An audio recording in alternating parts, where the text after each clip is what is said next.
And welcome back to another episode of Joel's Mind Podcast, where we talk about becoming a better version of you. And on today's podcast, we are diving into our business segment with Drew Harris. Drew Harris is another fellow Yakitonian, born and raised, and is in the real estate game and has been hustling and bustling with these houses here in Yakima. And so, Drew, my brother, thank you so much for coming on the pod.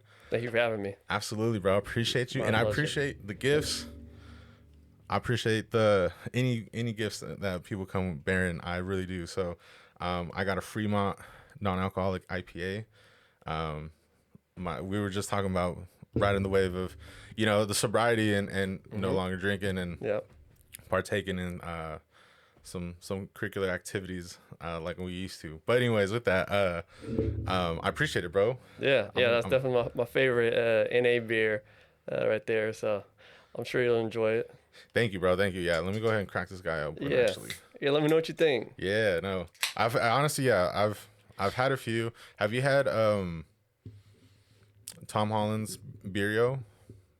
Oh yeah. I did order that actually a couple of weeks ago. It's good. I like that. I got a little variety pack, and they were all good.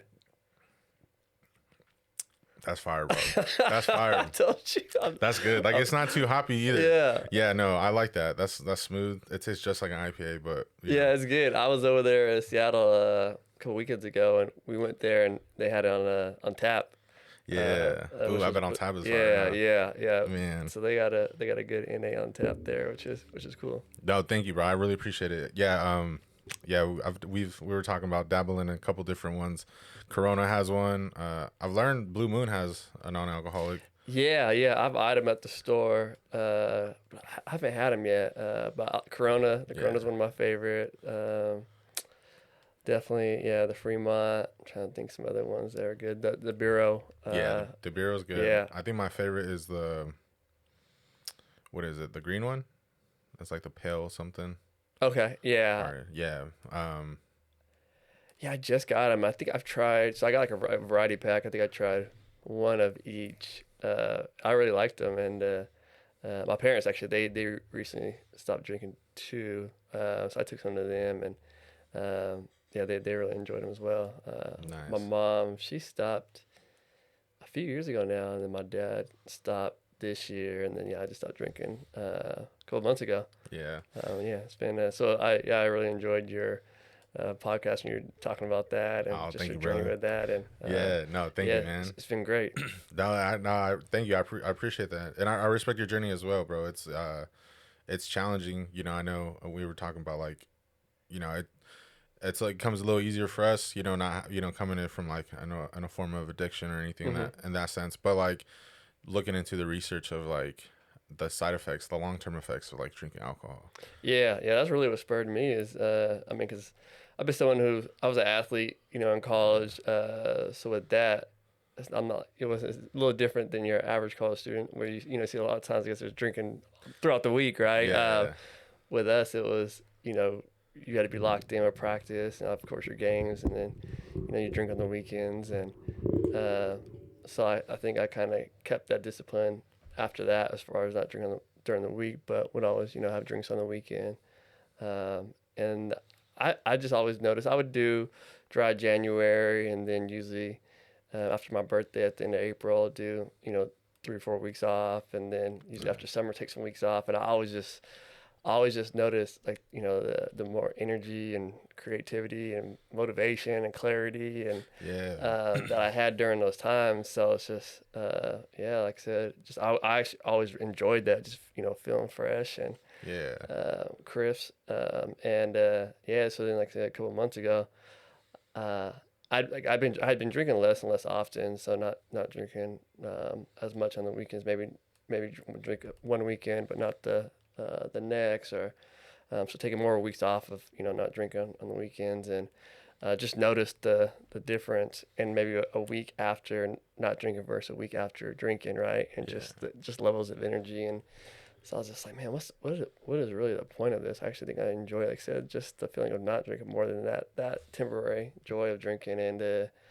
I said, I went down a rabbit hole for about 2 days just reading a bunch of the new studies on and podcasts and different doctors and stuff like that. The news studies on what alcohol really does to your body long term. You know, Yeah. direct links to cancers and what it does to your brain. And it was just after I did that, I don't think there was any going back. Honestly, like I said, about 2 days of kind of going a rabbit hole of reading what it really does. This is like the third day I just doing the towel.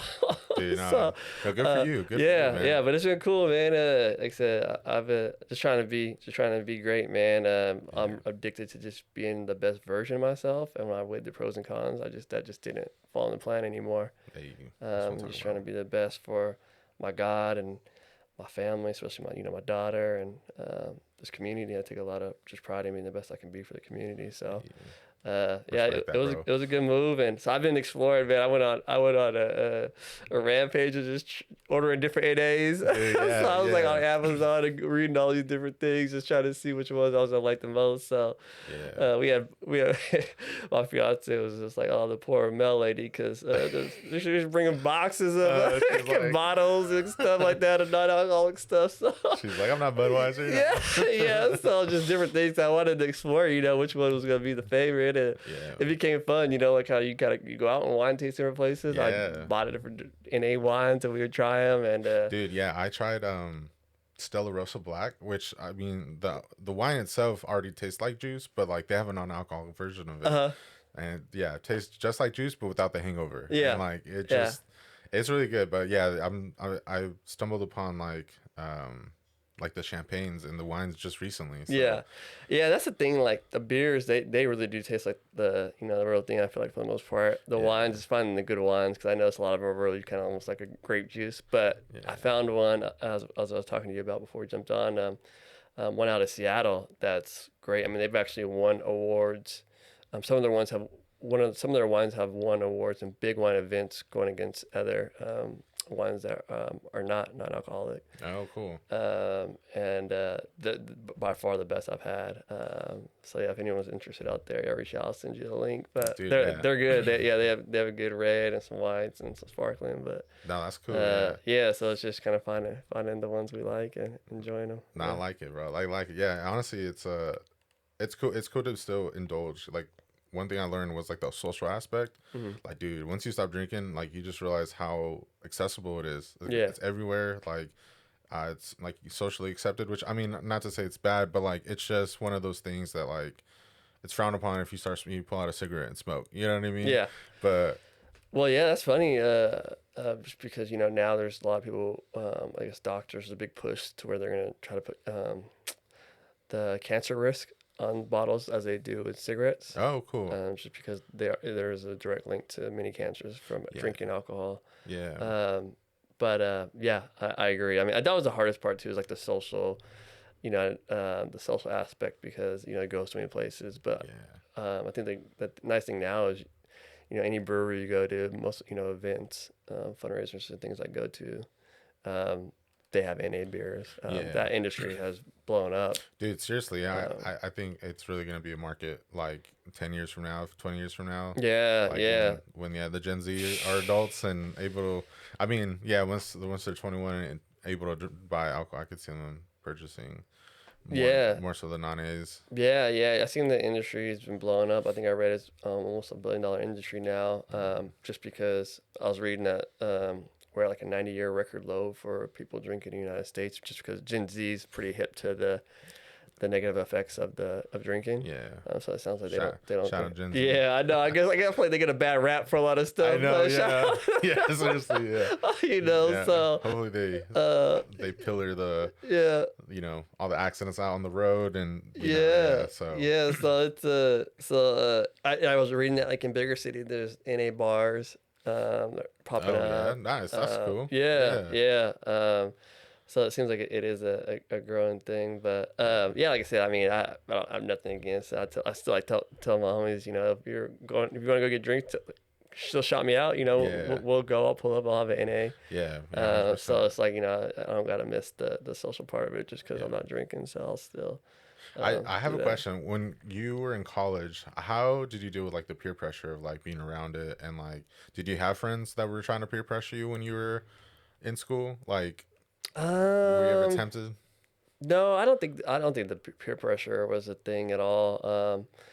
we hung out as a team, like out of high school into Seattle U on a basketball scholarship, and as a team, like I said, we were all pretty locked in as far as practice and training and trying to be the best we can be on the court. But again, once the weekend came and after games, we maybe have Sundays off. We would get after on a Saturday. Yeah. So I mean, I don't necessarily think it was like the peer pressure thing. I think at that point I wanted to do it. There was no, Yeah. So no one could like yeah, I didn't have to do bully it. you. Yeah, I into didn't it. have to do any peer pressure thing. And like I said, that was something else at that time I wanted to do, and Nice. I had fun doing with my team. And most of my teammates, would drink some to different levels. There was probably a couple that didn't really drink. Or drink much, but it was something I think we did a lot as a team. Yeah. But yeah, I didn't feel like the peer pressure thing was too much of a thing before. Nice. And then I think as I've got older, especially like now, I'm like, I just I don't mind. Like I'm not gonna worry about like going somewhere and someone peer pressure. I'm a pretty disciplined person. I think discipline is everything. So it's like that's not something I'm really worried about falling into. Yeah, no, that's good. At this point. Yeah, right, yeah. I think I'm comfortable in my skin and my what I want to do decision making. So, No, 100%. but I do know that definitely when I think when you're younger, that's often what it is. It's like the peer pressure. How to say no. Yeah, how to say no to it. So, yeah, like I said, it's cool that Gen Z will maybe have to deal with that less because it sounds like they're more on board as more far as supportive. yeah, which I've seen too because I have some younger guys in the community that I've mentored or I talk to look up to me and I have these discussions with them and it definitely seems like they're not drinking like as much or often as our previous generations. Yeah. So no, I've seen it a little bit here. Yeah, there's a conference I attended. It's about 2 years. Yeah, 2 years ago, year ago. Anyways, it was a prevention conference, and so yeah, there's data starting to show like there is a downward trend of okay. Alcohol use among like high schoolers like across the nation. Oh really? Yeah. But on the flip side of that, there's an increase on marijuana use. Oh really? Yeah, so it's like you're seeing one go down, but you're seeing another one go up, and so. But maybe with it becoming kind of legal to in more states. The accessibility, like like we grew up in the era where like it wasn't legal, so we had to go. We had to know someone. You know what I'm saying? Yeah. You had to go hit the plug up. Yeah, for sure. Yeah. So, Now the plugs, there's stores all over the place. You can go get it.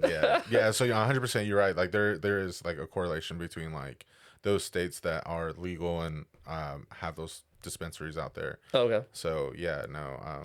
But no, shout out Gen Z, man. Cause yeah, honestly, like, my experience, bro. Like I've seen a lot of like the harm of like substance abuse. Mm-hmm. You know what I'm saying? Like living in it, seeing it, observing it, and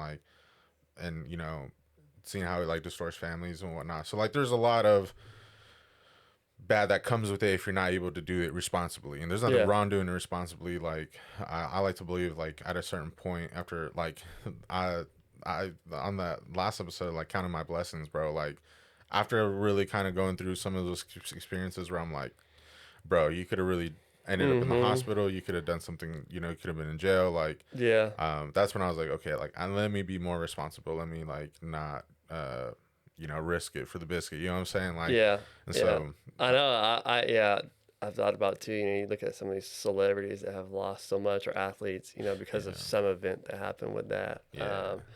So it's pretty crazy. It's a blessing, man, but which is cool too, because like I was reading, there's also a lot of celebrities, and that seemed like that'd be a hard just with all the parties and the events. I feel like that'd be a hard one as a celebrity to probably not engage, right? But there's a lot of celebrities that don't. Like you look at like Kendrick Lamar, he doesn't drink, and you know, there's a lot of other big celebrities that I was reading. Even Gucci Man, you know, who has Oh yeah, who had yeah. a long history of it. Whereas like after he got out of jail last time, you know, he went sober. So That's it's good. That's interesting, good. and like you know, some of those celebrities who, like I said, I mean, obviously they're in that life every day. Yeah, it looks like it, right? Like it's glorified in their life, where it's like Yeah, that's what they're doing. But yeah. So it's yeah, like I mean, you know, those guys, those people, those celebrities, they're in every day, and they're trying to be great. So it's cool to see, you know, people like that are a good role model too for many. yeah. No, I like that, man. Well, thank you for pioneering, the sobriety life, and also like what you do in the community, bro. Like I respect it, bro. I watch you in there, and so it's cool to be able to sit here and pick your brain a little more, but Yeah. also like just to hear what you're doing for yourself, so that way you could be in better service to others, bro. I think Yeah. that's dope. I appreciate it. Appreciate it. Yeah, it's definitely my passion just to try to give back, and really fuels me. Yeah, so let's start from the beginning, bro. Like, what got you in your trajectory? You like selling real estate, and I know you've been involved a lot with the community, Hmm. being on different boards, and so like what paved your path to your career field? Yeah. So when I was in middle school, I watched my parents. I mean, my parents are just hardworking individuals. You know, I grew up on the east side over there on Second Street and G Street, and just watched them work hard. My mom read Rich Dad Poor Dad when I was in middle school, Nice. and that opened up her eyes to buying investment properties. Okay. Yeah. Good And for her. so it was twofold because she hated slumlords. She was Dude. always Yeah. she served on different like neighborhood groups. She wanted to improve the east side, the neighborhoods. Nice. So she served on different groups to just better the community. So I watched her doing that.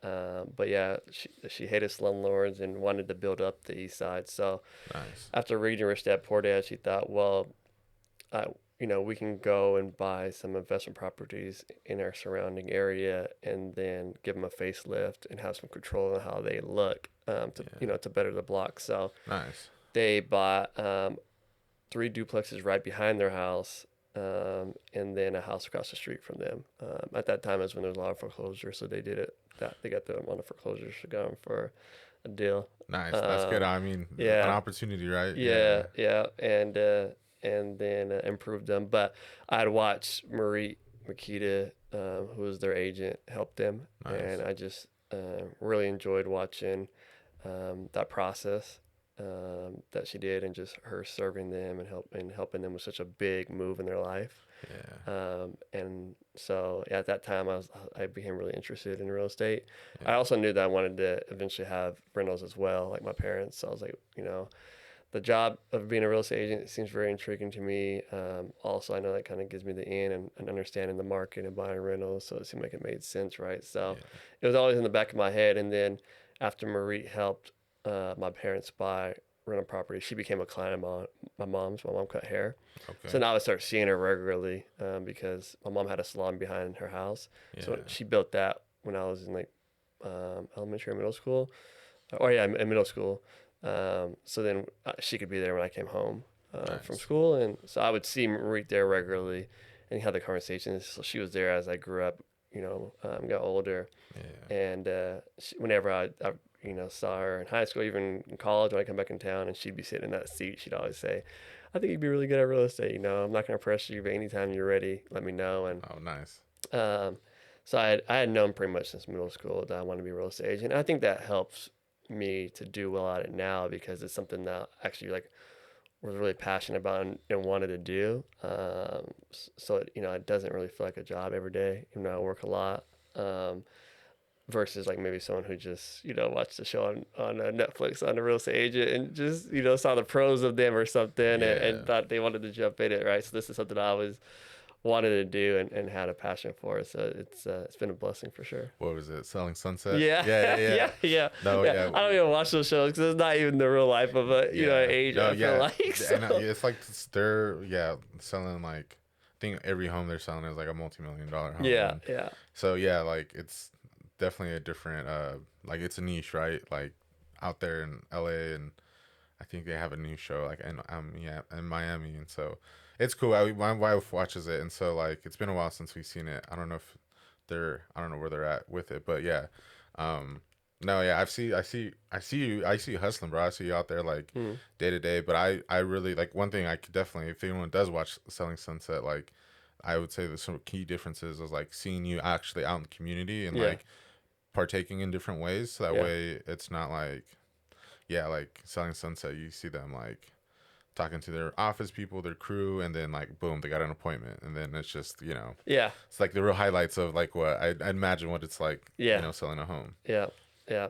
Yeah. Like I said, it's been a blessing, man. Cause so how I got started as far as kind of moving back here is, so I went to Seattle U on a basketball scholarship, like as I mentioned. Was there 3 years. We had a coaching change. Nice, Just didn't really mesh with a new coach that came in. So transferred to Central for my senior year. Played there. It was an amazing year. We won a championship. We're top five in the nation. Had a blast. go Wildcats. Yeah, had a blast. You know, Got to play with another fellow friend of mine named Humberto Perez.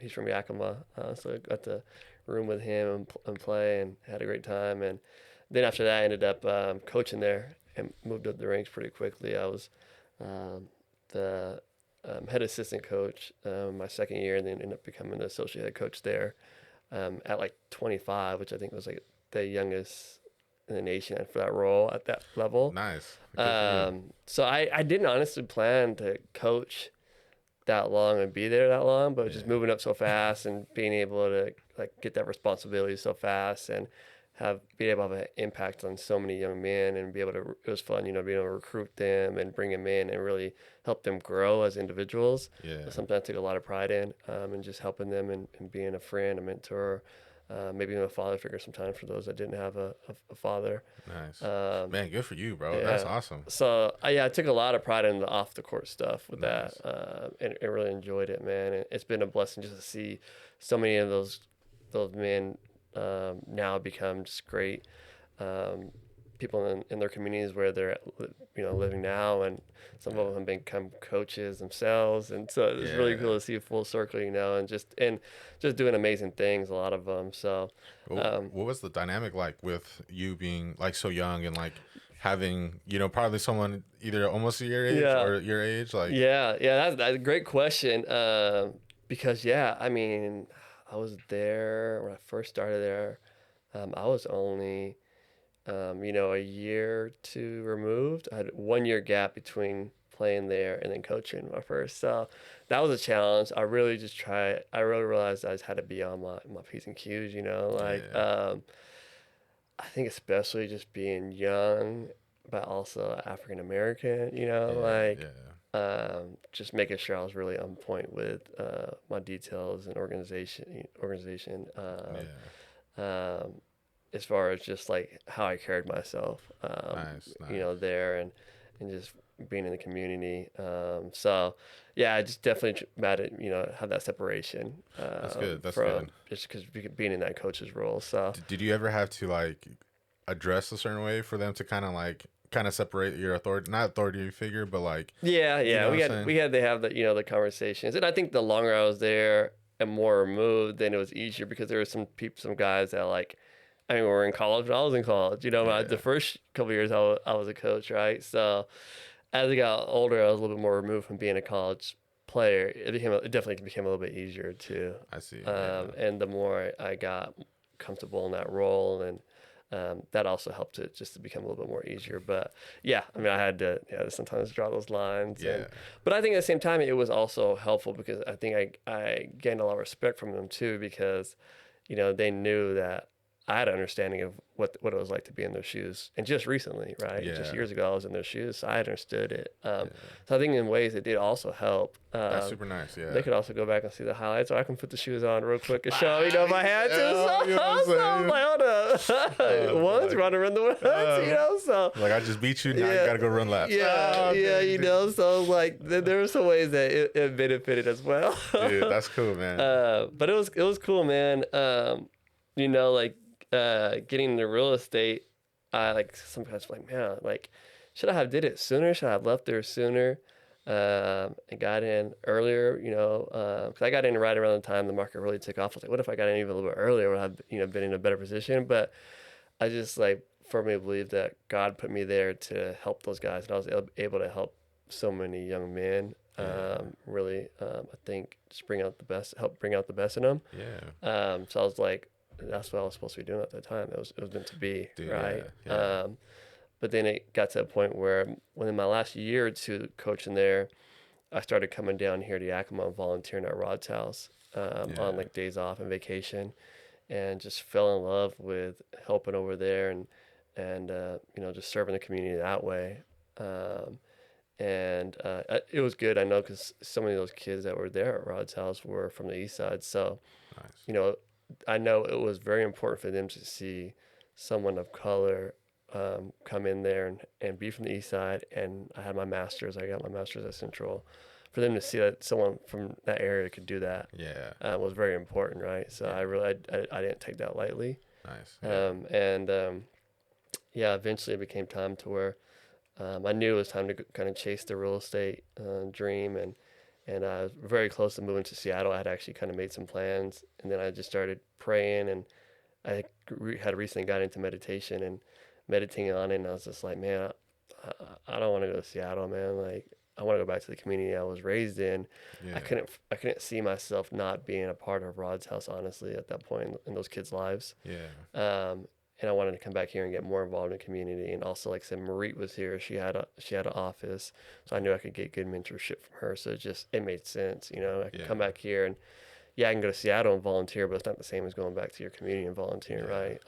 So it Like just you're able to really relate. yeah, it was crazy, man. Cause like I literally just like I could only credit to just praying and meditating, because I woke up one day and it was like so clear, like this is what you're gonna do, and Yeah. this is what I did, and it's been a blessing because I've been able to combine my real estate business with volunteering. I donate a portion of every commission I get from any home bought or sold to me to different nonprofits in the community. Nice. So it's Man. just like, for what I've been able to do volunteer wise and been able to do real estate wise, and to combine them, I mean, I could have wrote it any better, honestly, in my heart and mind. Dude, that's powerful, man. Thank you for sharing that, and like thank you for doing that, bro. Like, Yeah. that's so selfless of you to be able to like just be like, hey, like every single sale you do, like it's going for a good cause. So Yeah, it's cool, man. It's yeah, cool, and it's fun to do because it's essentially in honor of the client too, you know. So it's yeah, like, not only are you maybe making your first purchase, but because of you, this also was able to happen, right? yeah. No, So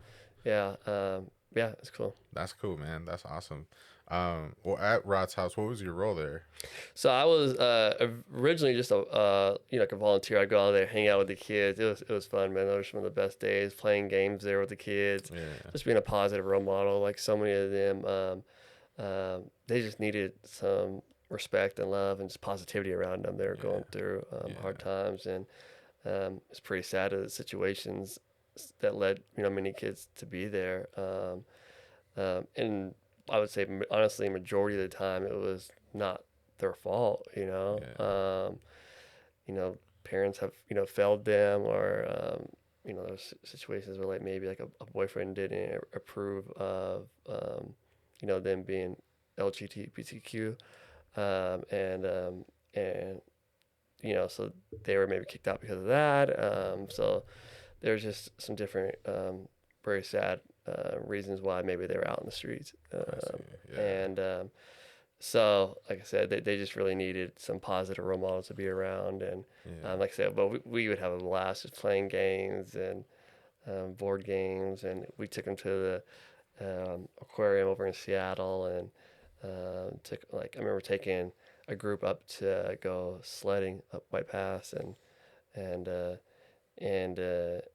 some of them being like, "Wow, this is amazing," because it was so peaceful and quiet, and just saying, like, we've never been out of Yakima, yeah, you know.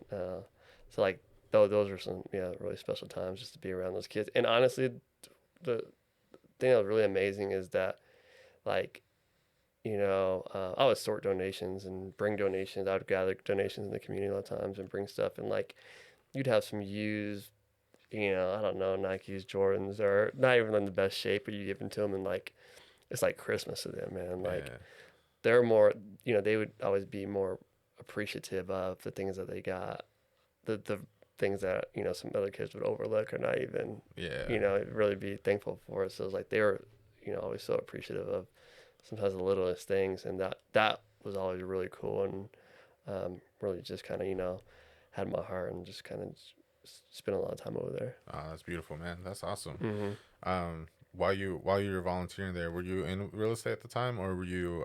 So when I was originally volunteering, I was at Central.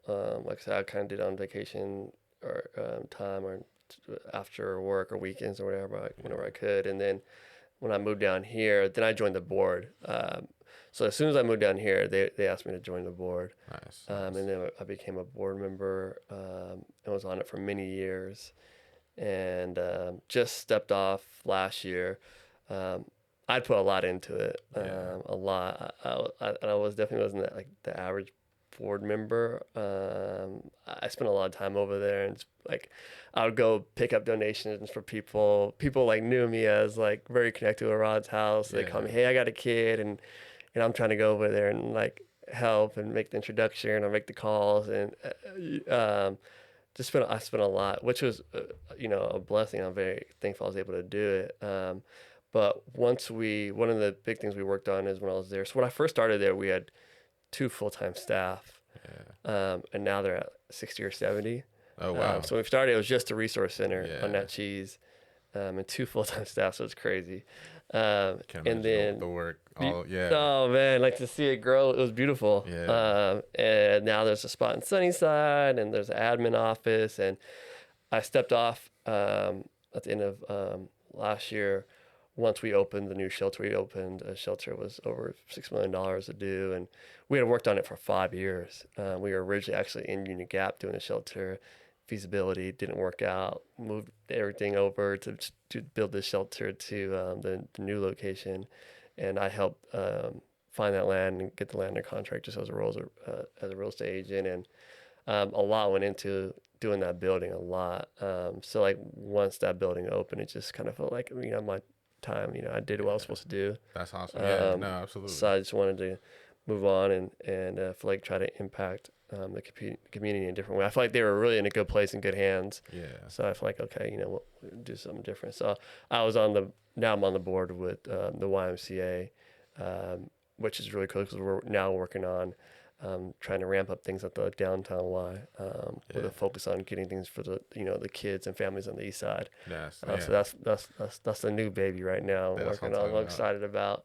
And then I'm on the board for Central Washington Legal Aid, which we help provide aid for people who can't legal aid for people who can't afford it. Okay. Cool. Yeah. And then just sometimes just taking part in different little community projects. Things. Dude, so honestly, I personally am interested to learn more. Like, what is the role and responsibility of like a board member? Because I've seen a couple of different like openings and opportunities, but like to be able to talk to someone that's actually done that role and is obviously it has 2 different experiences. Like, what does it consist of? Like, do board members, is it all volunteer? Is it like it's all volunteer. And most boards, I would say, if it's an active board, you'll have a meeting once a month, and then there's usually like some subcommittees often that you'll sit on, and maybe you'll have a meeting for that committee. And it varies. Like Rod's house was a working board, like which means like there's a lot of active emails between meetings, some other work you're doing, whereas there might be another board you're on where it's like a meeting every couple months, and you're meeting outside of that. There's not a lot of work to be done between those meetings. You're just reviewing things at that point. But as a board member, essentially, you're overseeing the organization and the executive director, so whoever's at the top of that organization. And then we're not normally dealing with the day-to-day things that come up, or even the staff outside of that executive director, whoever's at the top. We essentially, for the most part, trust that person to manage the staff. There will be some staff and higher roles that will definitely even maybe join board meetings, and we interact with, and we'll be involved in maybe like a little bit of the hiring process for that. But for the most part, we kind of oversee the person who's the head of organization, the executive director, CEO, and then put the trust in them and overseeing all the day-to-day stuff. So a lot of times we're we're the ones doing the, often the strategic planning, Yeah. or doing it jointly with the CEO, or executive director and some of Yeah. the higher staff, or we essentially will help create the approve the budget for the years, which is a big thing. Yeah. Or if there's any big, issues that come up Yeah. that we have to handle, that, maybe in a legal way or whatever, then we'll be informed of that and help make decisions with that. Of course, like we're going to be the ones who help make the decisions if we're going to do a new building, Yeah. or do major remodels Yeah. to existing buildings. So a lot of like policy making, bigger. I would say like the bigger decisions in the organization is what we're overseeing. Okay. Okay. But I think one thing that sometimes people don't understand is like we're not necessarily dealing with the day to day Yeah. things that are occurring in all of the staff I see. Yeah. as well. But Can, yeah, it's been good. can you walk me through like how you would recommend, or maybe some of your experience on, um, like how do you identify the budget? Like what's like what are some things that you consider, or what are some things that you are willing to push back if like you guys, let's say you guys are considering taking more funds and putting it and allocating it to, another event or another activity. Like what are some of the like strategies that you guys go through to like make those considerations, or like kind of debate, for lack of better words? Yeah, Yeah. well, gosh, I mean, I think it a lot. I mean, the values. What's your mission statement, right? Yeah. For your nonprofit. So it's like values. What's your mission statement? Do they align? Are we lacking in one area? So maybe we redirect some funds to a different area. I think that's definitely a big part in it. Um, you know, a lot of it also has to do with like, like at Rod's house, you're so grant based. Um, Often you may be getting a new grant that allows us to um, put towards hiring another staff member for this area, or starting a new program, right? But then, like, if something happens, with government or grant gets cut, are we having to cut that program or cut that staff, right? Right. At the Y, same thing. Is like, especially when it's a nonprofit, you're so based on grant. It's a lot of those grants, maybe it could be like a 3-year grant or a 5-year grant or a 1-year grant, and you're renewing, you're trying to get it renewed, so you're keeping that all in mind. And Yeah. um, like with Raw House, like so much is big on community help with donations, where the Y is a little bit different because we're bringing money in because of memberships, right? But there's Yeah. also some grants that play a part too. Yeah. So gosh, yeah, honestly, it really It just, yeah. varies. But nonprofit world is tough, man, because like I said, a lot of times you're surviving and thriving off Yeah. of grants. Yeah. So it's like you want to track that to show. That's a big part, is like tracking, and that's why we had a lot of success and grew a lot at Rod's house, because we were able to track the how many kids we were bringing in and providing services to, and how many kids were getting jobs and getting housing, and Yeah. these were able to track that, showing that we're actually we were making an impact. So that helped us to get more grants. Yeah. So, but yeah, nonprofit world's tough, man, because those people in nonprofits, especially the staff, man, they're heroes in my eyes, man. They're Yeah. heroes. The work that they're doing.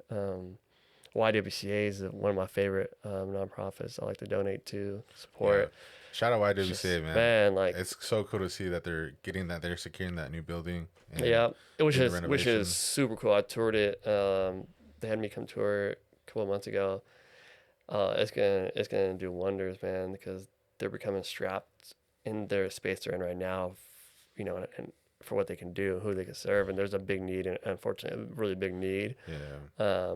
I'm in Rotary, and they did a presentation just on the levels of domestic violence in Yakima, and it's bad. I mean, it's the worst in the state. I see. So Dang. there's a huge need. Yeah. So I mean, if you can support the YWCA, Yeah. they're doing amazing things. But and nonprofit work, those, like I said, those are like heroes in my eyes, man, because of what they're doing. There's not a lot of pay in Yeah. nonprofit, unfortunately, Yeah. often. Really, So, really the work of the heart. man, yeah, it is. Like, I mean, it's like another one. Like, I think of like teachers and these people in these roles. Yeah. Similar thing, right? Is like, the impact that they have on the those that need it most. Yeah. So, yeah, it's a nonprofit world. Like I said, I give a lot of respect to those that work in that field and just are changing lives daily. Yeah. If you could, like, maybe not necessarily wave a magic wand, but if you could be like, this is what we need from the Yakima community to like really help these organizations and these nonprofit organizations, like what are some of the things like community members out there can do? Yeah, it varies, man. Cause like it's cool. Cause I think often people think, oh, I don't have a lot of money. How can I help? But Yeah. it's like you can do it with time. You can do it by maybe sharing posts Yeah. on social Circulating media. it. Yeah.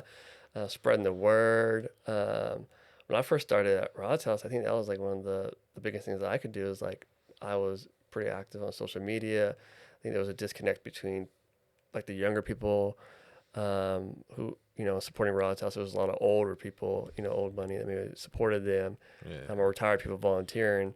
So I just really tried to push in, kind of be an ambassador, to where I think it was really cool. I was able to like where before, I mean, a lot of people didn't know about Rod's House, especially a lot of young people, but just always sharing it online and talking about it with people.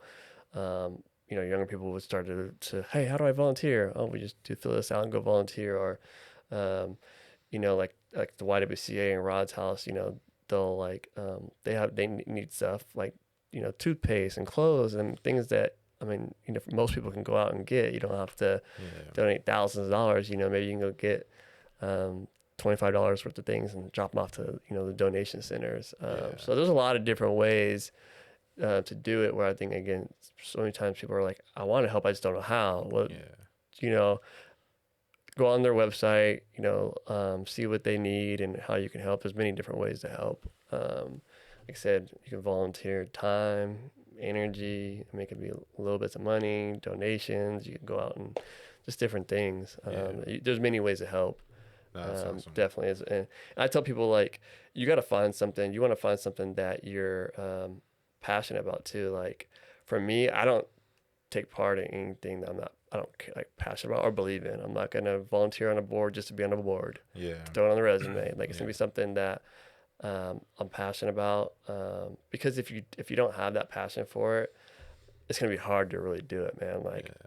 especially if, like, I work 7 days a week, right? Usually day and night. So if I'm not passionate about a board or a project I'm on, how am I gonna muster up the energy to then go, read through maybe some things I got to read through for this board before we make a decision. Yeah. Put that time in when I'm tired, but because I'm passionate about it, that gives me feel energy to do it. Yeah. Even after long days. No, I love that, man. That's good. That's good. I am curious, man. If you are willing to share, like, is there any patterns or behaviors that you've learned over the years that, like, whenever Drew's having a hard time or he's going through some challenges or coping and dealing with stress, like, is there some patterns of behaviors that you had to unlearn to, like, get out of your own way? Unlearn. Oh gosh. I don't know. I think more so the things I learned, I would say. I've always been big on working out, which I think really helps with stress. Like, I've worked out. So I worked out since I was, going to, like, working at a gym, since middle school, which is really cool. I would go to the YMCA as a family. We would go. Yeah. That's why it's, like, again, passionate. I'm working on the board of the YMCA. This is somewhere I went as a kid, played a big part. So I started working out as a kid, and I've never stopped. I've never taken more than a week off, Nice. ever. And I know that's a really big for me. Like, so someone who, there's times where I have 10 to 15 different transactions going for houses, wow. and Yeah. also have 2 different boards I'm on. Yeah. And, I have a little one. And so it's like, that going to the gym is for me a huge, stress reliever. Yeah. But I also, picking up meditation was huge. years ago. So I start my day every morning. I start by just moving, stretching a little bit. Then I read scripture, pray, and I meditate. Nice. Okay. And then I go to the gym. And I've noticed like if something for some reason I don't do that, like I don't know, have an earlier appointment or something. I don't know. I do feel like more stressed and kind of at ease, throughout the day. I definitely notice it if I don't do those things. So yeah, I mean, meditation is a big one, and it's like people are like, how do you do it? I mean, just sitting there focusing on your breath. You could find some guided ones online, but that's one I would really encourage people to do. If you're just, it helps with stress, anxiety, those things. It's huge focus. So I would say meditation and the gym have been huge for me. Another thing that's been good is I read a book. I think it's called The Comfort Crisis. I'm a big book person, book person. Like I feel like when I finished my master's and I wanted to keep learning, and I got into books, and I truly think I've learned way more and taken way more leaps in my life from reading books than ever as far as anything I learned like school. Yeah, honestly, that's super cool. So it's like I think it's really helped me to just build discipline. Read a lot of like self-help books and things. So those have been like literally like I advise that like to, anybody. Like that's one of my favorite questions people ask you, like what book should I read? Like literally like review enjoy like sometimes people will on Instagram or Facebook be like, hey, suggest a book. Oh, let's get happy. What book do you suggest? I always say Four Agreements, which is the easy one. Four Agreements, okay. Who Says You Can't Do It? You Do. That's a great one.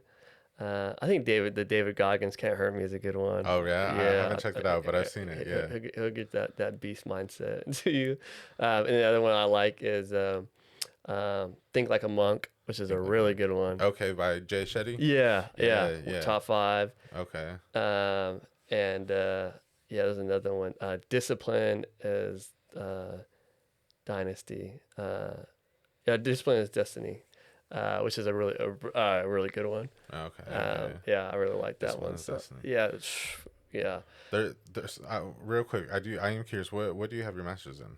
Athletic administration. Okay. Yeah. Okay, so I got if you work at Central, they'll pay for your master's. And I was out there. I didn't have any kids. I didn't have a girlfriend. I was like, well, I might as well get it, for the education. Yeah. So I did it online. It really was just a focus in administration in general. Nice. Yeah. So I figured if anything, something to fall back on one day. Yeah. No, that's. I think that plays hand in hand with all the roles that you've. Yeah, I think it has. Yeah. Definitely. So I think that is helpful. Like I said, the meditation and the working out.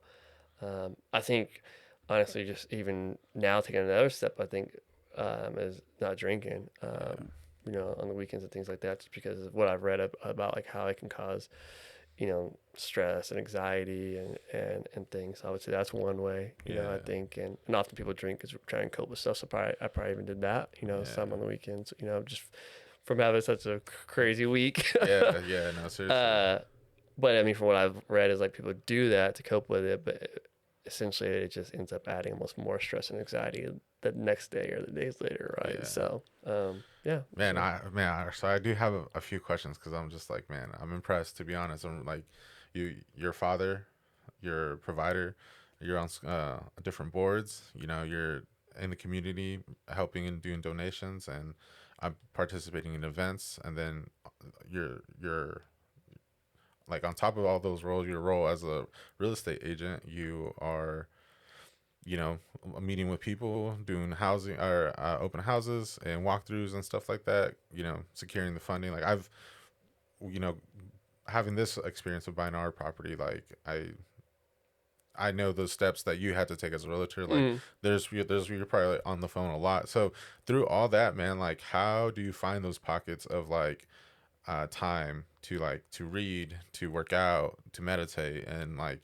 and I feel like we haven't even touched on like some of the other things that you've done, but like how do you find those pockets of opportunity, and like how do you not get like overwhelmed and be like, I don't want to do this, Yeah, I think again the passion, because I'm passionate about real estate. It really doesn't, to me, like I feel like a job. I mean, I know I work a lot and like I said, days and nights and most times 7 days a week and things like that. But it's what I'm passionate. I love to help people, and I'm helping people with that, right? So Yeah. it's like to be able to help people and guide them. To do the volunteer stuff that's helping people. I've just really come to realize as I got older, I just enjoy helping people. So there's just like that kind of, again, fuels me. Yeah. So yeah, I would say that's the biggest credit to that is just that in my heart, I just really love to help people and it fuels me. But yeah, you got to find a balance, right? Like, so it's a non-negotiable. In the morning, I'm waking up and like I said, I'm doing those things before really anything else. Like, right, the Yeah. meditation, the prayer, like I said, reading the scripture, and then the gym. That's all done really, like within the first hour and a half, 2 hours of my day. So Nice. it's essentially a non-negotiable. Yeah. And I think that really helps. I know the other thing that I was getting to talk about before when I got into about the book, The Comfort Yeah. Crisis, is Yeah. on there it talks about like just having more alone time. So many people want to have screen time, TV, a phone. Yeah. So I really focus on cutting my time down on my phone, which as a real estate agent, I got to be on my phone a lot, right? Yeah. But that was another thing is just like cutting phone time down. Like, I mean, I'm on my phone for work a lot, but just learning to like, when I'm with my daughter, I'm usually putting my phone, in the office, for an hour or two a day where I'm just spending, Yeah. Just locked time with in. her. We're locked in, right? Yeah. And then at nighttime, just it's so in that book it really talks about which I've been big on like not having screen time before bed because I've read that before Yeah. and that really has helped with sleep. But one of the things it talks about in there is like when you wake up, not rolling over and grabbing your phone, Getting on it. Yeah. because then it's like first thing you do is start scrolling your head now, and now your mind's just in just that race for the rest of the day. Yeah. So Yeah. that has been huge too. Dude, Is that I need to try that. You know what I'm yeah, saying? I need to get on that. huge, Yeah. huge. Yeah, that's a big one is You. waking up and not doing that. So like now I won't, I'll get up, do these other things, and then eventually check some emails and stuff, and then I was gonna say now my mornings, I've replaced getting on my phone to checking my blood pressure. Oh, okay, Yeah, no, yeah. I recently been going to the doctor. Shout out Dr. Kobayashi, but Mm-hmm. I unfortunately I do have high blood pressure, and so yeah, now I got a little machine. So like now I have that on the side of my bed, and so when I wake up in the mornings, like I reach for that rather Yeah. than I reach for my phone. And honestly, it's been helping. I've only been doing it for like a week, so like I feel like that has like disrupted that routine of getting on my phone and just being locked in on it. Like Mm.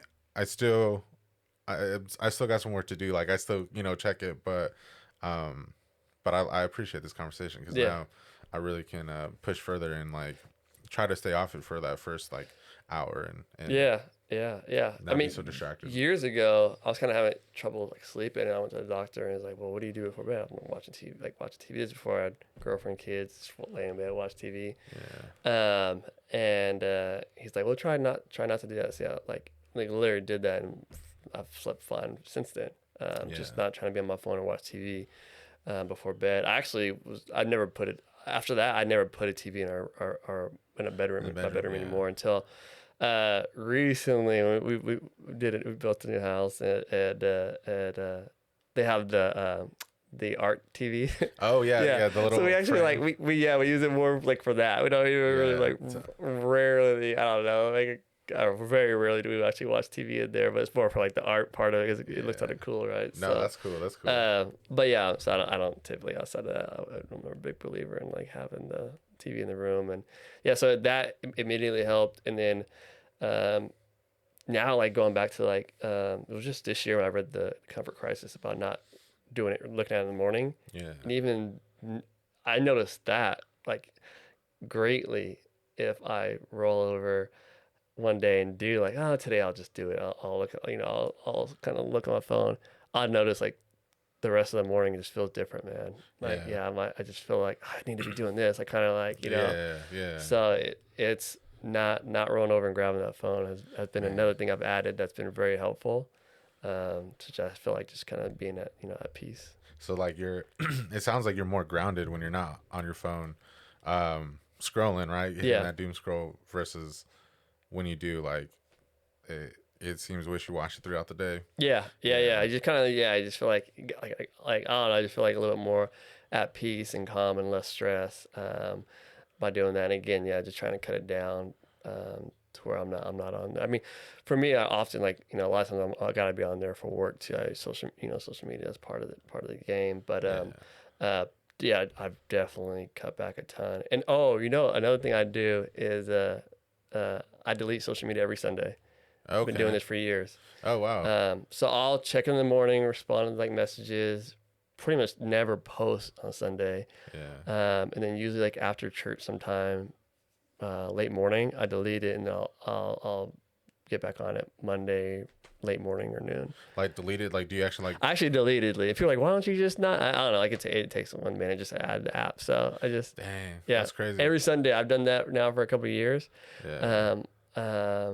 And that has been great just to detach Dude, that's cool. from social media, man, and just every Sunday because like I said, I gotta have it for work. Yeah. But if I don't have it for one day, I'm not gonna. Yeah. They're not gonna Dude, miss me. yeah, exactly right. So- And so- then you're gonna be on Monday, right? Yeah. So like I said, I'll respond. Maybe be on there a little bit in the morning, and like I said, usually sometime after church, I'm often heading to open house. Something I'll check it and then delete it and get it back Monday sometime, and that's been great. Cause it's just like that's the day like church. Usually Sundays are a little bit lighter for me, so more family time. And then we do Sunday dinners at my parents every Sunday, which is cool. The good tradition. So that's just kind of like my reset day. Yeah. I'm trying to spend a good amount of time in the sauna. That's what I'm talking about. yeah. You were saying you went this morning, right? Yeah. So these are all things I do. Yeah. If I didn't do these things, I'd probably lose my mind, man. Like I believe that. Yeah. I saw a lot of houses. I sold 70 houses last year. Dude, that's a lot. Yeah. Yeah. So it's like that's a lot of transactions, Yeah. and then amongst everything else, having a little one, and trying to find the balance with family. But all these things really help me a lot. Dude, no, that's cool, man. Like I said, I'm impressed, bro. That's awesome that you're you serve yourself before serving anyone else, and I love that because you have to. You can't pour from an empty cup, And, Exactly. And that's huge, man. Like it's huge. Like that's one thing I'm. Turn this on. Oh, you're good. Oh, yeah, I was making sure. What's one thing I'm learning and like trying to kind of find like what works for Joel and like and like where's my and that like just full transparency, man. Like I'm just still kind of finding those outlets of like what works best for me. Like we were hitting the gym together, my wife and I. Like we'd wake up at 4 and go to the gym, and then she sprained her ankle. And so like it disrupted that routine. Like we were hitting it good. We started off, and that's one thing that I'm like, dude, like we have not like mastered yet. And so I'm like, we're struggling to get this routine of like, do we want to continue it in the evening where we go to the gym, or do we want to do it in the morning? And like I'm set. Like my heart's telling me like, dude, you have to do it in the morning because like I know what my day consists of and what my evening consists of. Yeah. I used to always be a nighttime guy in the gym, and then now it's a morning. Now it's been for a few years, morning, especially with my daughter. I think it's nice to be home at nighttime, But it's just finding what works for you. And I always tell people like, once you get that rhythm, then you get to a point like I feel like like I said, I've been working out since I was young, but just talking to other people, it just seems like it's always a month or two. Then at that point, if you don't go, you feel like you're missing something. That's where it's like early on, it's hard to go, and then now it's like for me, it's hard. Like I can't miss. Like I'm not gonna miss it, right? Yeah. If something crazy came up, I'm still gonna, I don't know, get a run in outside somehow, get moving, right? Yeah. No, that's good. That's but good. I always tell people, I mean, it's there's obviously like a physical side, like a parent's part of it, but I personally feel like the mind and just what it does for your mind, anxiety is better than what it does for your parents. The stress relief and the energy. Like even now, like if it's like I usually do like a little light workout on the weekends, but like sometimes maybe if I miss it or don't do it for some reason on the weekend, then I feel like I don't have the same energy as when I start my day, getting the blood flowing and everything Yeah. like that. So No, yes, yeah, and honestly, yeah, like the times that we were hitting in the morning, bro, like everything was easy after that. yeah. Like, yeah, that definitely was it. It was more focused. It was more attentive. Like getting off my like, I wasn't so distracted by my phone. I wasn't looking for something. Like I felt like I just was so much more grounded and prepared for the Hmm. day than not being like not going in the morning and working out. So yeah, it's something that we are working on still and still trying to figure out. But yeah, no, it's I commend you for that, bro, because it's challenging and it's and also I would say it's challenging for us both too, because like we feed off each other. You know what I'm saying? Yeah, Like yeah. if I roll over and I'm like alarm hits off and she's snoring, I'm like, you know what I'm saying? Like, Yeah. am I gonna be the one to wake her up? You Yeah. know what I'm saying?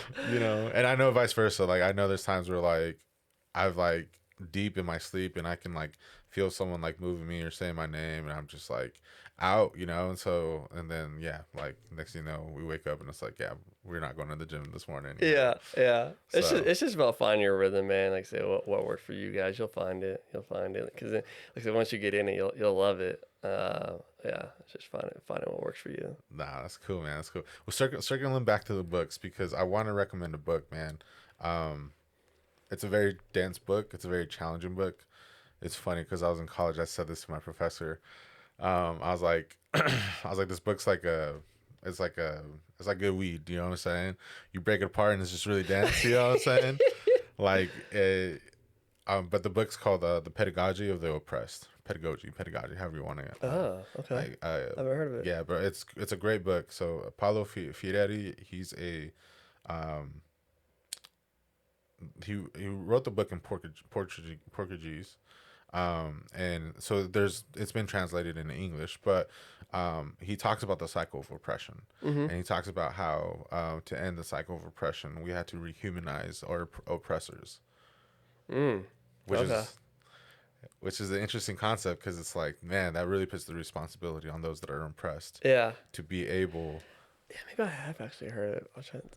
I think maybe we talked Oh, about did it. we talk? Yeah, Okay. yeah. I was thinking like, yeah, I was like, yeah. I think we did talk about it. Okay, I was like, I Yeah. feel like now once you started saying that, I was like, I heard about it one time, and it was Yeah, that's right. That's right. I'm just thinking of like, yeah, but yeah, no, dude. Honestly, 10 out of 10 recommend the book. It is dense, bro. Like, you might have to read it with a dictionary. You know, like Yeah. that's my advisor, bro. Like, you know, I went, during that time, he's like, I've read this book multiple times, and like, I still have to read it with a like a dictionary. Yeah, yeah. Huh, interesting. Yeah.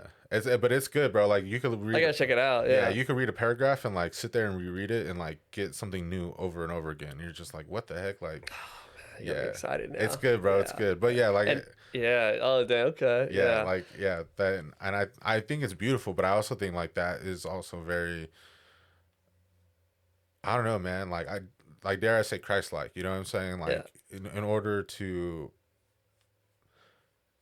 end the cycle of oppression, like us as ourselves, like those that have been oppressed, like we have to, in other words, kind of turn the other cheek, and like we have to rehumanize those that are oppressing us to Mm-hmm. end the cycle of oppression. It's like, why do we got to do that? You know what Yeah. I'm saying? Yeah. Yeah. Yeah. But like it makes sense though. Like it makes sense because it's like those that are being oppressed are like the ones in the position to like understand and feel what's going on in that present moment. Yeah. You know, and like, and then once these cycles of these generations, they cycle to be end up becoming from minorities to the majority. Like once they become having those powers, like how are they going to use those powers? Yeah. And then like it's just Yeah. it's super thought provoking, man, and like he does a good job of like it just bringing up certain things, and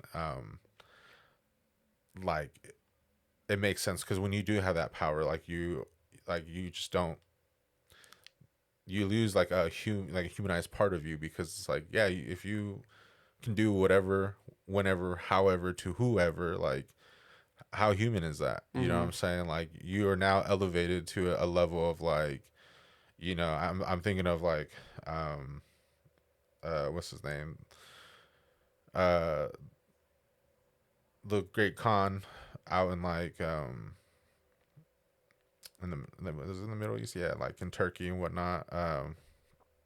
not Shao Kahn from Mortal Kombat, but but he was like, he was a warlord. Like he like took over many countries and like pilgrims like throughout his time. And but in that, like you're just like on an untouchable level. Like that's not human. Like that's not like, Yeah. you're no longer like equal to anyone. You know what Yeah. I mean? So Yeah. like, and I think it's just like, you know, how do we remain human and how do we remain Dang. humble, Yeah. but also like, yeah, no. So I'm like, as we read it, I'm like, dude, like, and I do think it goes against a lot of like some of the movements out there, or some of like the things that are being preached. Like even for myself, like I'm a fighter, bro. Like I've had that fighting spirit in my heart, and I'm like, for me to turn around and be like, let me show you love rather than let me show you my fist.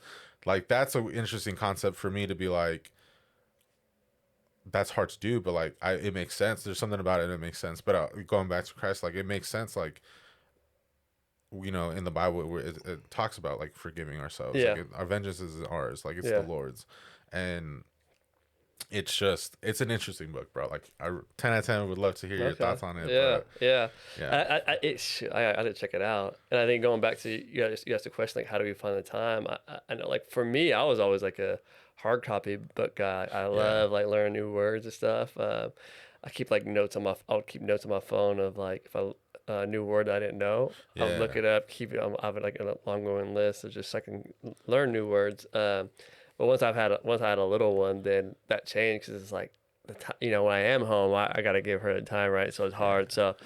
So I became an Audible person too Oh, now, to where okay, it's like yeah, I'll get the hard copy, but also you know just have the Audible so I can you know yeah, balance both. But that's one thing I would encourage people to do is like you know like if it's hard for you to find time to read, you know get on Audible. For me, like so I did it about a year and a half ago, started essentially cutting out music. So I mean, when I'm in the car now, and I drive a lot, you know, probably 90% of the time I'm listening to Audible. Instead of like listening to the same song over and over again, I'm not going to get do actually the anything same. from, Yeah, you know, I'd rather learn, right? So that was something I did that has been good is just, you know, using the time and instead of say, listen to the same song. There's days like where maybe I'm like, if I'm dragging a little bit, okay, I'm going to throw on a slapper. yeah, You you know what I'm know, saying? I'm like, today's gonna be, you were throwing the slappers on today. Yeah, you know, like get the blood going. Or my thing's always like Fridays. Friday's always a music day. I'm not really Nice. doing the audibles. You know, that's kind of Yeah, like my thing. But yeah, I just encourage people like, you know, if you're gonna be in the car, you know, maybe switch it up to where some of that time you're listening to something and learning. yeah. You know, it's funny. It's funny you mentioned that because I stopped paying for, like, we've been trying to cut back and like, you know, save and just really tackle our debt. And so like I'd switched up my credit, my debit card, and I stopped paying for my Apple Music, and I was just like, let me just keep going without it. And ever since then, bro, like it's hard to listen to music. Like the radio in my car doesn't work, so like I can't listen to it if I wanted to. Yeah, Um, and like, yeah, like it's been interesting. Like now it's been like, I don't know, almost like probably almost going on a year where like if I had to listen to music, like I have to pull up YouTube, and it's just like not the same, you know. yeah, Like yeah, I yeah, don't have the accessibility, but I found myself either like sitting more in silence yeah. and like just kind of, you know, Mhm, thinking about like what's next. Like okay, I got this, like, you mhm. know, Yeah, or like yeah, like I will listen to like podcasts more or yeah, something. yeah, Yeah, yeah. Our podcast. I think there's a value to a lot of podcasts. Yeah, yeah, yeah. Like I said, that book, The Comfort Crisis, talks a lot about that, about how important it is to sit in silence. yeah, Um, yeah, I think that brings a lot of creativity too yeah, yeah. when you do that. Yeah, 100%, man. Because like, you know, like last night I was driving to Petco, and I was just listening to music, but I'm just like, yeah, like you said, bro. It's been the same music that I've been listening to for I think years. You know right. what I'm saying? You know, so like it's just funny that you mentioned that because I was jamming out. You know what I'm saying? I had the windows down. You know, I was probably look like a girl who's singing my heart out. You know what I'm saying? My long hair and everything. But yeah, I was just jamming, bro. But it was just yeah, no, like yeah, like I'm not into the music scene like I once was, you know, as we were younger, Yeah, same. you know. Yeah, And like I feel like it's just different, you know. Like I used to throw myself into music and like let that be my escape, yeah, and now it's like, yeah, it can be cumbersome, you know what I'm yeah, saying? Like yeah. yeah, Yeah, so probably saying you know you have your days where you wanna yeah, but yeah, no, that's funny, man, that's funny. Well, man, so tell me more about like, your day-to-day stuff as a sales agent, like. Yeah. Oh gosh, it varies. It was funny because people often think, well, real estate agent, you make your own schedule, like, which I Yeah, feel like is a complete opposite. I mean, I guess in a way, but you got to be available to your clients. Like, they want to see a house when they're off work, right? Or they're yeah, free. So you're having to base your schedule around them. yeah, So I think it's pretty opposite than what most people think of. But like I said, I'm typically after I do the non-negotiables in the morning, the workouts and meditation, those things, and it's off to the office and running around appointments and showings and just navigating a lot of paperwork and conversations with title and clients and other agents and lenders. So there's yeah. a lot of communication going on, and I mean I could be working from essentially early in the morning until this week there was a couple times I was working until about 10 Okay. at night. So I mean it varies, but a lot of days and nights of grinding. And like I said, 7 days a week. Often, like Saturday evenings and Sunday evenings are a little bit lighter than the ones during the week, definitely. But yeah, just everything's it's a grind. I just try to give them all for my clients too and be the best I can be. That's what's up. That's what's up. I actually have a question. Mm-hmm. Ironically, I had some missionaries come through yesterday. Like they came and knocked on the door, and these two young girls were just doing their missionary work, and so but I had the window open and they seen the backdrop and they were like, that's a cool piece of art. And so we started talking. I was like, yeah, I have a podcast and whatnot. And so I told them that I was like, I have an interview tomorrow. Not gonna lie, I was like, actually, I'm cleaning up right now. I was like, I have an interview tomorrow, and they're like, oh.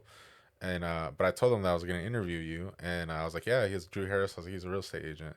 And so one of them was like, I want to get into real estate, and I was like, give me a question, I'll ask him. Yeah. And she's like, oh, okay, cool. And so this is a question that is coming from Sister Rodriguez. she she wanted to ask, one question was, how do you make connections? How do you make connections? How do you make connections? I mean, I think that's different for everybody. For me, it's like getting into real estate. I had a lot of connections that were already made from playing basketball. People knew me from basketball here. Yeah, I had a lot of people who support me, followed me through college, playing and coaching basketball. So a lot of connections were made there. And I would say a lot of my connections came from just the stuff I do in the community. yeah, So a lot of connections there. And then now it's the point where like I'm helping so many clients and they're referring people to me because I'm referral based. Sometimes people pay for a lot of like leads and stuff like that. I okay, don't do that. yeah, I'm just just genuine, just referral based leads. So like I said, now it's a lot of past clients who will refer friends and family to me. nice, But I think it looks different for everybody as people go out there and door knock and yeah, pay for leads and stuff like that. So yeah. it's That just door kind knock is hard. yeah, Respect to those yeah, doing that. for real. Yeah, yeah. Which honestly, respect to the missionaries, like they're door hmm knocking. So Yeah. no, thank you for that. And then her next question was, and I feel like you answered some of it, but um, she asked, how do you stay consistent? How do I stay consistent? Yeah, I think it's just I'm a very disciplined person, which we've kind of talked about. So it's yeah, just the discipline in it. I mean, no matter if I'm having highs or lows, just staying steady, right? yeah, Just going hard.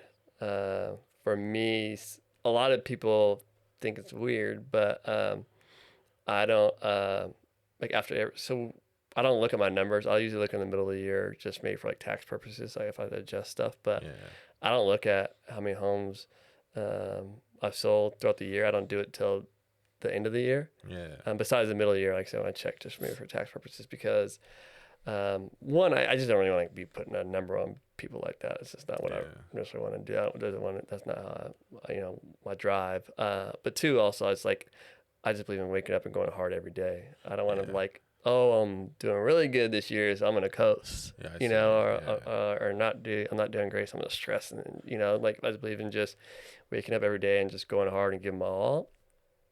And I think God will take care of the rest. Yeah, So I mean, those are things that for me is just like, again, I actually don't focus on numbers at all really during the year. yeah, It's cool to see at the end of the year, but what that grind has rewarded me. But yeah, I just believe in just discipline and just giving it my all.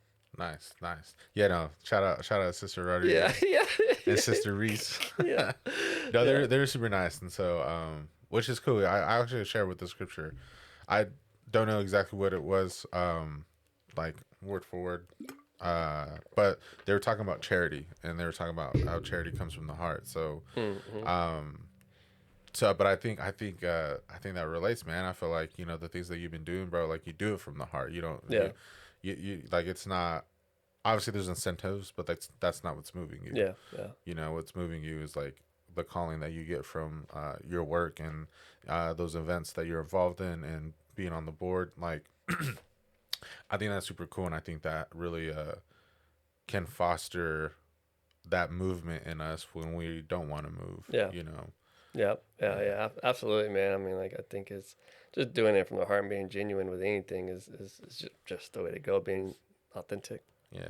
No, I Yeah, love that, man. I love yeah. that. That's cool, man. And so, what have you had any like formal like sales training or anything like that? No, no, No. never was even in any type of sales roles before. Uh, no, Yeah, and then no, even now, like, do you do any like sales training? Do you like no. go to like anything like I don't that? do any type of no training. Honestly, man, I Nice, just yeah, I take the approach of like just trying to look out for my clients, their best interest. I go in houses all the time, and I tell people like I wouldn't buy that. I don't think it's a yeah, good buy, and I think that in return also gives me a lot of respect and probably partly why I do well is people refer me because I'm not a pushy salesman. yeah, I don't want someone to be pushy on me, so I don't want to be pushy on them. Like I don't like that yeah. pushy salesman. So um, yeah, I think that's just just trying to um, just provide the best service I can to my people. Nice, nice, Hmm. cool, cool. And how does like things work in terms of like, because you're a real estate agent, but you're with a broker, right? You're with John L. Scott, Yeah.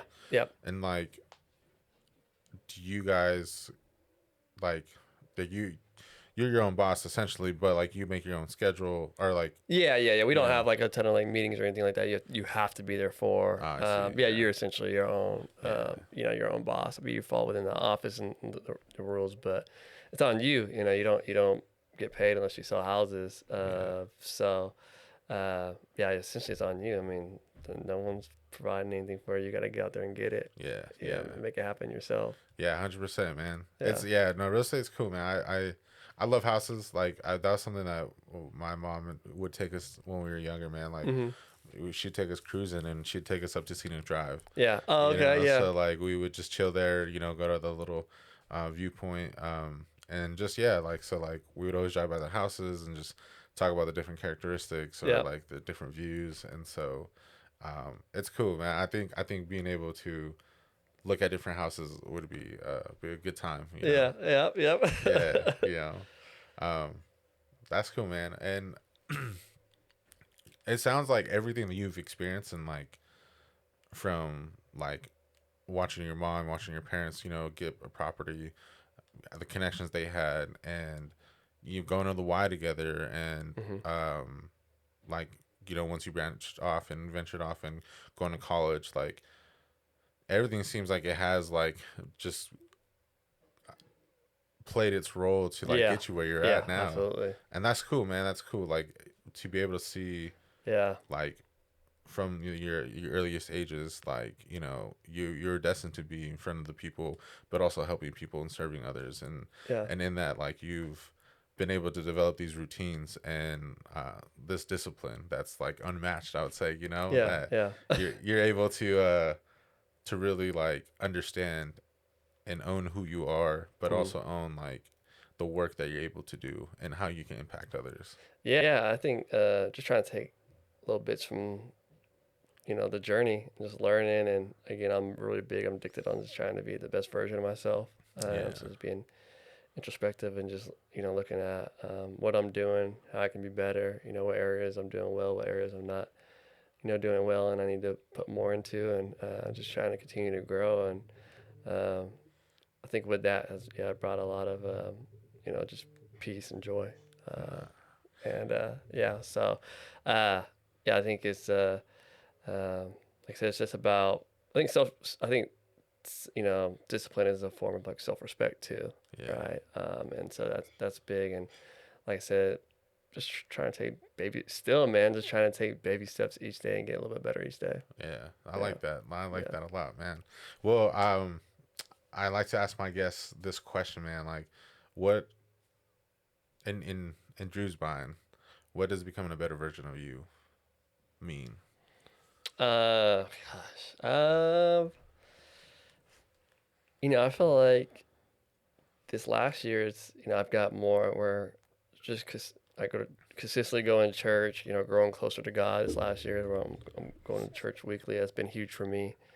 Yeah, So that has been a big step. Like I said recently, decided not to drink. I think that was another step, and just finding like little things like not getting on the phone, like not being on the phone when I wake up and things like that, and just continue to try to find different little ways just to try to improve myself. Yeah. I like it. I like it, man. Yeah. Yeah. Well, thank you so much, man. Do you have any questions for me? No, I just really applaud what you're doing, man, and Thank you. the way you've been able to open up and be vulnerable. I'm a fan of the show. Hey, thank I'm you, brother. excited to be on it, man. It's been a pleasure. I'll just say, just keep going, man. Keep going. Like I said, just you're doing it. Just keep taking those baby steps and growing to be the best version of yourself. Hey, thank you, brother. I could do that, man, and I appreciate the love and support, man. It truly it warms my heart, man. Like I tell everyone, I'm just a kid from Yakima, but like to me, another kid from Yakima, that's just like making the impact that you're doing. Like it inspires me, bro. So Yeah. same to you, man. Likewise, keep doing what you're doing, and I think I've gained a lot of nuggets, from this conversation, bro. Oh man, well, it's So an honor, I pleasure. appreciate it. Yeah, no, thank you, man. Thank you. Yeah. So Much love, brother. yeah, absolutely. With Much that love. being said, if you want to follow Drew Harris, I'll tag his links and social medias down below. If you want to buy a house, hit up my guy. He All at me. he cut me the commission. I'm just kidding. No, I'm just kidding. But no, if you like the show, hit the subscribe button. Leave a comment. Like the video. And yeah, man, just stick around. So. With that, have a good morning, have a good afternoon, have a good morning. Happy birthday. We love you. Peace. Much love. Cool.